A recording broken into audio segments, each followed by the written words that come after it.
अस्सलाम वालेकुम मेरे दोस्तों, मेरे भाइयों और मेरे यूट्यूब के दोस्तों।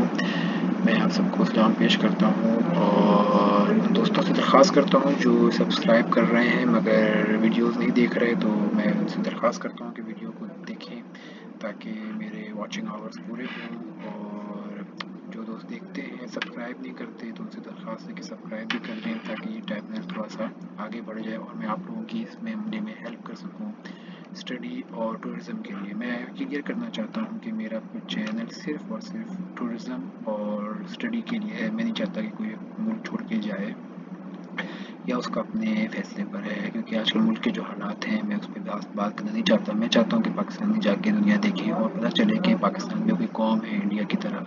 इसलिए मैंने ये चैनल बनाया क्योंकि मैं भी एक लोअर मिडिल क्लास से बिलोंग करता हूँ। बहुत ज़्यादा कोई मिनिस्टर या कोई नहीं हूँ, तो बात लंबी हो जाएगी। तो मैं तो सबसे दरख्वास्त करूँगा कि मेरे चैनल को सब्सक्राइब कर लें और वीडियो देखा करें। और आज मैं आप लोगों के लिए जापान वीज़ा अप्लाई करने का तरीका, डॉक्यूमेंट सारे डिटेल में लाया हूँ, जो दोस्तों ने कहा कि हमें विजुअलिटी थोड़ा सा दिखाएं। तो मैं जाता हूँ यहाँ पर डायरेक्टली टाइम वेस्ट करके बगैर अपने गूगल से खोलता हूँ Japan consulate general Karachi. Karachi में वो लोग अप्लाई कर सकते हैं जिनका वीज़ा सिंध का, जिनका डोमिसाइल सिंध का और बलूचिस्तान का है। और जो पंजाब के पी के बलूचिस्तान और आज़ाद कश्मीर वाले भाई हैं वो सारे कराची से नहीं बल्कि इस्लामाबाद से अप्लाई करेंगे। ये आपने बहुत स्ट्रिक्टली फॉलो करना है वरना वो आपको वापस भेज देंगे।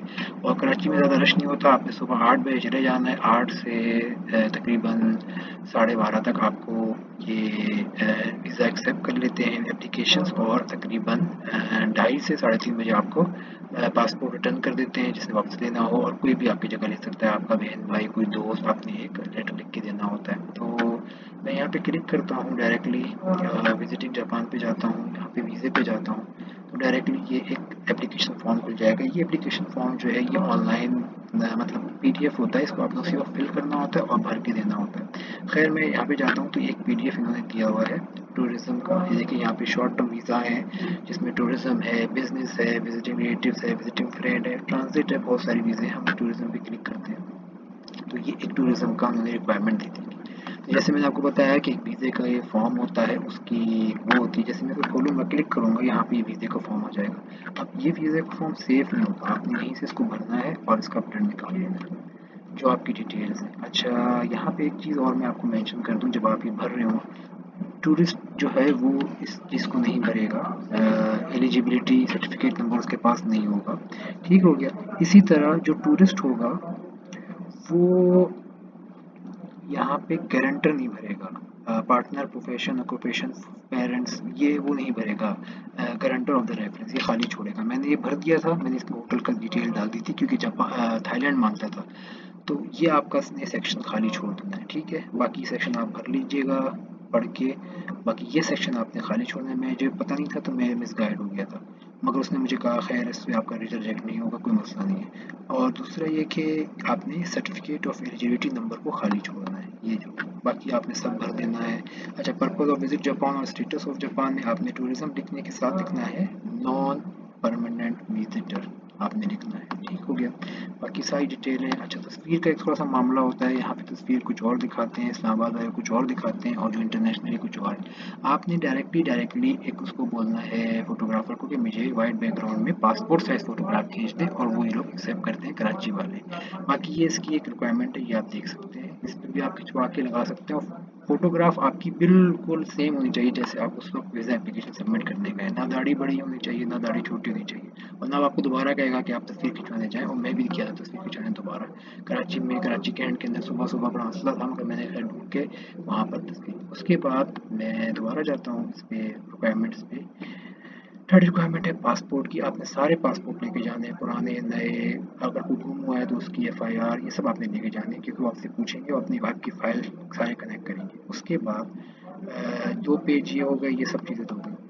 4 नंबर जो है आपका नेशनल शनाख्ती कार्ड नंबर जो है, ये आपने अपना शनाख्ती कार्ड लेके जाना है क्योंकि जो आपका एंट्री पे जो आपके जो गार्ड्स होंगे वो आपसे वो शनाख्ती कार्ड उस वक्त ले लेंगे और आपको उसके थ्रू टोकन अलाउ करेंगे। तो अगर आपका शनाख्ती कार्ड ओरिजिनल नहीं होगा, ओरिजिनल में दोबारा आपको अगर आपने ओरिजिनल लेके जाना है, कॉपी नहीं ओरिजिनल लेके जाना है, उनको देना है, वो आपको टोकन अलाउ करेंगे और फिर उसके बाद आप एप्लीकेशन सबमिट कर सकते हैं। फिफ्थ रिक्वायरमेंट जो हमारी है वो है फ़्लाइट टिकट की। ये फ़्लाइट टिकट पेड नहीं होती, ये अनपेड होती है। ये कोई भी ट्रैवल एजेंट आपको 500-600 में निकाल देगा और कोई मसला नहीं होता। आपने वो 500-600 पे करने हैं, लाज़िम बात है। उनका भी हक है। और मेरा एक दोस्त है, अगर आपको उसका एड्रेस चाहिए हो तो आप उससे भी बात कर सकते हैं। उसने मुझसे पैसे नहीं लिए थे, मगर मोस्टली ट्रैवल एजेंट इसके पैसे लेते हैं अनपेड के।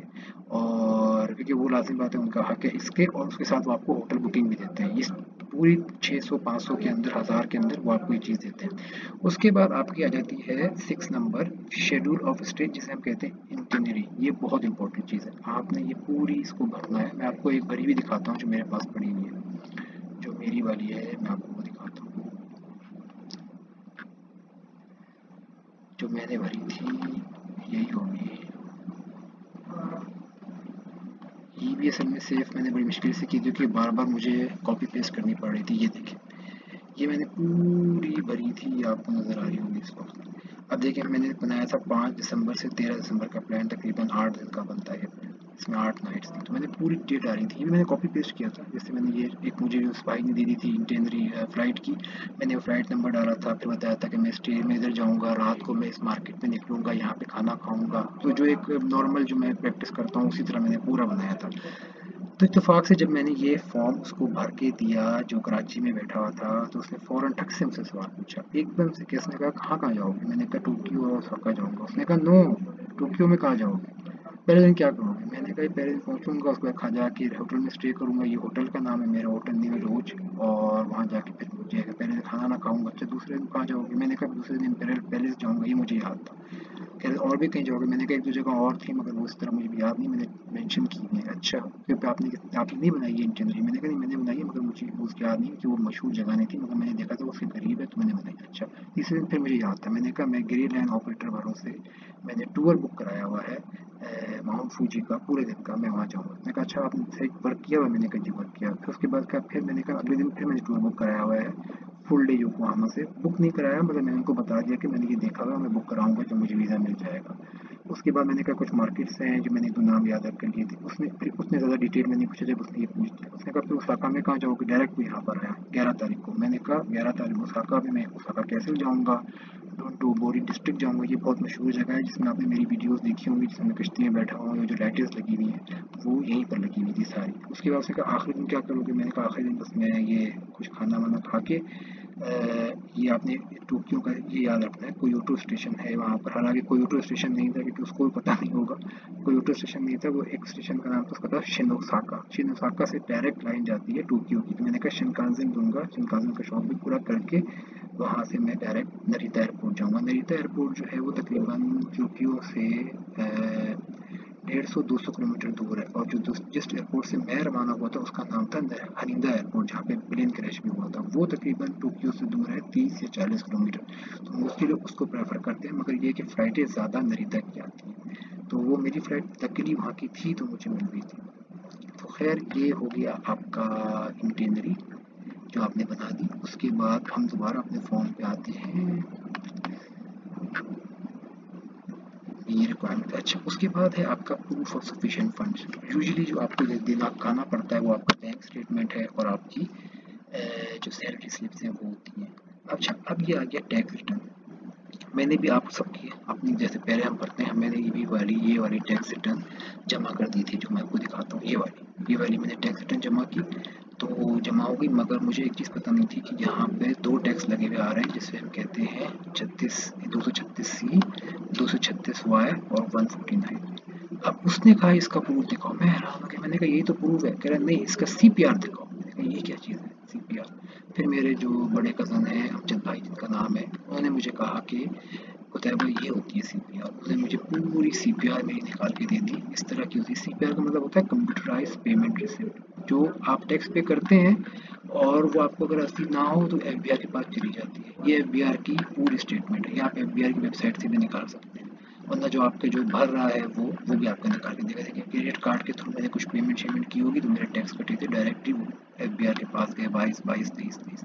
तो ये आपने पूरी निकाल के साल की और उनके हवाले कर देनी है कि मैंने इतना टैक्स पे किया, इसमें सैलरी भी मेरी थी और इसमें वो प्रॉपर्टी थी। तो उसने इस चीज़ पे मुझे तकरीबन तकरीबन तकरीबन 6-7 दिन मेरा पासपोर्ट होल्ड रखा, रिजेक्ट नहीं किया, होल्ड रखा कि आप ये लेके आएंगे। मैंने उसको बहुत से डॉक्यूमेंट जमा कराए मगर उसने कहा नहीं ये नहीं है, फिर ये लेके आए। जब मैंने ये दिया अगले दिन ही उसने मुझे वीज़ा लगा के दे दिया।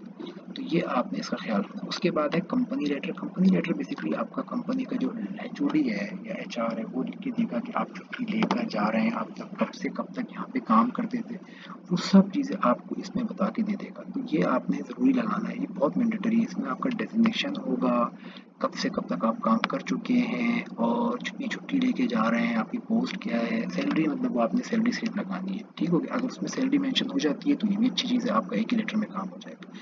एक एक्स्ट्रा चीज़ और जो मैं आपको बता सकूँ होता है कवरिंग लेटर। ये आपने ज़रूर लगाना है हर एम्बेसी के लिए, हर वीज़े के लिए आपने लगाना होता है। तो जापान ने ऑलरेडी इंटरनली मांग दी थी तो मैंने फिर ये इस तरह बनाया था। इसमें बिल्कुल मैंने लिखा था कि मेरा नाम कुतैबा है और मेरे वालिद साहब का नाम ये है, पासपोर्ट नंबर ये है, मैं टूरिस्ट वीज़े पे जाना चाहता हूँ और ये मैंने डॉक्यूमेंट्स लगाए हैं। और इसका नाम होता है वीज़ा एप्लीकेशन लेटर। ये पहले पेज पे लगता है और बड़ा अच्छा इम्पैक्ट डालता है आपकी फाइल पे आपके लिए। देखिए मैंने सब कुछ लिखा हुआ है कि I am applying for a single entry this जो चीज़ें बस आपने लिखनी है और ये आपसे रिक्वायरमेंट नहीं होती मगर ये आपने लगाना होता है ज़रूर हर एम्बेसी के लिए। आपने याद रखना, इसलिए मैं आपको दिखा दिया। उसके बाद एक चीज़ और है, ये होती है होटल बुकिंग जो मैंने booking.com से निकाली थी और ये अनपेड होती है। आप ये ट्रेवल एजेंट से भी निकाल सकते हैं। अगर आपका क्रेडिट कार्ड या डेबिट कार्ड नहीं है, आप डर रहे हैं कि पैसे कट जाएंगे, तो अगर आपका अकाउंट नहीं है booking.com पे, तो मेरा तो अकाउंट था तो मैंने ये निकाली थी। और देखिए यहाँ लिखा हुआ है नो प्रीपेड नीडेड, मैंने कोई इसके लिए पेमेंट नहीं की। ठीक है, तो ये बिल्कुल पेमेंट फ्री थी, मेरे लिए कोई पेमेंट नहीं थी, मैंने इसका और इसकी एक डेट होती है, उससे पहले आपने इसको कैंसिल कराना होता है वरना आपके पैसे कटने शुरू होते हैं उस कार्ड से। इसी तरह मैंने 5 दिन की ये निकाली थी और 3 दिन की ओसाका की निकाली थी, ये रही ओसाका। ठीक हो गया। तो ये 3 दिन मैंने निकाली थी, ये भी नो प्री पेमेंट थी मगर उसने ये मुझे वापस कर दी, कहा ये ज़रूरत नहीं है, बस आपने इंटेंटरी में लगा दिया, हमें अब ज़रूरत नहीं। तो ये सारे डॉक्यूमेंट्स के साथ मैंने जो है वो एप्लीकेशन सबमिट की थी। अच्छा, अब इसके अंदर कुछ मिसिंग है, जैसे कि यहाँ पे शनाख्ती कार्ड की कॉपी नहीं मांगी। फिर मैंने एक और वेबसाइट सर्च करी, वो ये थी। देखिए यहाँ पर अब इन्होंने थोड़ी सी और डिटेल दी है, ये भी कराची की है। तो मैंने पहले देखा कौन कौन से डॉक्यूमेंट्स मैच हो रहे हैं, तो मैंने रिजेक्ट करता गया। अब जैसे देखिए यहाँ पर वीडियो फोटो की तस्वीर आ गई 4.5 4.5, वहाँ पे थी 3.5 और 4.5 3.5, तो मैं कंफ्यूज हुआ। खैर मैंने फिर 4.5 3.5 को फॉलो किया मगर उसने मुझे कहा कि आप पासपोर्ट साइज़ फ़ोटोग्राफ खिंचवा रहे हैं, तो आपको मैं ये रिकमेंड करूँगा कि आप भी पासपोर्ट साइज़ फ़ोटोग्राफ खिंचा लें। उसके बाद वही चीज़ है, ओल्ड पासपोर्ट ओरिजिनल शनाख्ती कार्ड की एक कॉपी आपने करानी है और एक आपने पासपोर्ट की अच्छी कॉपी सीधी करानी है, टेढ़ी मेढ़ी नहीं, वरना वो आपको वापस कर देगा। अच्छा, उसके बाद यहाँ पे इन्होंने थोड़ी सी और डिटेल में बताया, जैसे बिजनेस के लिए आपको कंपनी लेटर चाहिए जिसमें रीज़न हो वीकेंड की क्यों जा रहा है, नेशनल टैक्स नंबर यहाँ ये हम दोनों को चाहिए होता है, टूरिस्ट को भी और नेशनल। लेटेस्ट बैंक स्टेटमेंट ये भी आपको मुझे चाहिए। प्रूफ ऑफ बिजनेस चाहिए, हमें प्रूफ ऑफ एम्प्लॉयमेंट चाहिए, उनको प्रूफ ऑफ बिजनेस चाहिए, तो ये उनके पास होगा और ये सब चीज़ें उन लोगों के पास होगी। बाकी प्रूफ ऑफ अकोमोडेशन चाहिए होती है, अब उसने मुझे वापस करनी थी, वहाँ नहीं मेंशन हुई कि बिजनेस वीज़े के लिए चाहिए होती है मगर यहाँ पर लिखी हुई है। इसी तरह flight detail of entire trip, ये भी अनपेड होती है, ये ट्रेवल एजेंट से आप निकाल सकते हैं। यहाँ पे लिखा हुआ है बाय ट्रेवल एजेंट और एयर टिकट, मगर एयर टिकट्स वाले अब नहीं दे रहे हैं, अनपेड नहीं दे रहे, तो आपने ट्रेवल एजेंट से निकालनी पड़ती है। उसके लिए आपको 1500 रुपये उनको देने पड़ते हैं, जो उनकी एक जायज़ फीस रहती है, आप वो दे दें। अच्छा, जापान साइड से अगर आप जापान बिजनेस के लिए जा रहे हैं तो फिर आपको ये चीज़ें जापान साइड से भी मंगवानी पड़ेंगी कि letter of information the purpose length of stay of the business visit to Japan. इसलिए मेरे दोस्त ने मुझे कहा था जो चैम्बर ऑफ कॉमर्स में है, उसने कहा आप टूरिस्ट वीज़े पे आना, आप अगर जापान की वीज़े उस पर आओगे बिजनेस वीज़े पे तो आपको मसला होगा। तो इसलिए मैंने फिर टूरिस्ट पे, ये टूरिस्ट की रिक्वायरमेंट है। देखें, एक letter experience detail reason for the trip, ये है आपका कवरिंग लेटर, वहाँ पे मेंशन नहीं था, यहाँ पे मेंशन था। उसके बाद है proof of sufficient fund for the stay in Japan. ठीक है, ये वही चीज़ हो गई। Proof of occupation profession issue by organisation to which applicant belong, certificate employment, ये सब चीज़ें इसमें आ जाएंगी। एक्स पाकिस्तान भी उसमें आ जाती है अगर आप गवर्नमेंट एम्प्लॉय है जो भी। प्रूफ ऑफ रिलेशनशिप ये नहीं मांगते वो, ये आपके लिए नहीं है अगर आपकी वाइफ आपके साथ नहीं है तो। प्रूफ ऑफ फ्रेंडशिप ये भी आपके साथ नहीं है क्योंकि आपके साथ कोई फ्रेंड, आप किसी फ्रेंड को नहीं जा रहे, आप तो सिर्फ विजिट करने जा रहे हैं। ठीक है, for sight seeing. Proof of accommodation मैंने लगाई थी मगर उसने मुझे वापस कर दी। इसी तरह ये चीज़ें अब जापान साइड से सिर्फ उनके लिए है जो जापान को देखने, जो जिनके कोई जापान में रहता है। Letter of invitation from applicant friend relative, ठीक है। उसके बाद letter of guarantee from the applicant, अगर कोई ऐसा बंदा है जिसका पैसे नहीं है फिर कोई गारंटी देगा उसकी कि भाई मैं उसके पैसे वैसे दूंगा। इस तरह बैंक स्टेटमेंट भी चलाओ, 6 मंथ ट्रांजेक्शन, आपने 6 मंथ की तो वैसे भी लगानी है, ठीक हो गया। उसके बाद ये डॉक्यूमेंट है और यहाँ पे एक चीज़ लिखी हुई है, if there are no friend slash relative in Japan the above mention requirement from Japan will be waived. Means हमारे लिए, हम तो टूरिज्म के लिए जा रहे हैं, हम तो किसी के बिलोंग नहीं, हम अपने ऊपर बिलोंग नहीं कर रहे हैं, तो हमने कुछ नहीं लगाना। तो मैंने यहाँ से भी गाइडेंस ले ली थी। तो उसके बाद मुझे जो है वो ये फ़ायदा हुआ था कि मेरे डॉक्यूमेंट्स पूरे हो गए थे और उसने मुझे डॉक्यूमेंट्स में कोई कमी नहीं निकाली थी एक्सेप्ट उसके। अब देखिए यहाँ पर इन्होंने एक और चीज़ लिखी हुई है कि application are accepted from 10 AM to 12 PM, मगर ये चीज़ नहीं है। यहाँ पे ये लोग 8 से 12 बजे तक जो है वो एप्लीकेंट्स लेते हैं। ये शायद उन्होंने अपडेट नहीं की होगी क्योंकि मैंने 8 से 12 पे ही अपनी एप्लीकेशन सबमिट की थी। मैं आपको थोड़ा सा और कंफर्म कर देता हूँ। यहाँ पे देखिए लिखा होगा ये applicants are accepted on 9 AM to 11 AM, मगर मैंने 8 से 12 पे की थी क्योंकि कभी कभी टाइम ज़्यादा होता है तो हो सकता है ये चंपा ने अपडेट नहीं किया हो। और देखिए यहाँ पे लिखा है residents out of Sindh and Balochistan are advised to apply for Islamabad. जो रेजिडेंट्स यहाँ के नहीं है वो यहाँ से अप्लाई ना करें। अच्छा, दूसरा आपने कोई भी ओरिजिनल डॉक्यूमेंट जमा नहीं कराना क्योंकि डॉक्यूमेंट्स आपको वापस नहीं मिलेंगे, ठीक है भैया। अच्छा, अगर खुदा ना खास्ता आपका वीज़ा रिजेक्ट हो जाता है तो जापान आपको एक स्टैम्प लगा देगा, फिर आप 6 महीने तक उस वीज़े के लिए अप्लाई नहीं कर सकते।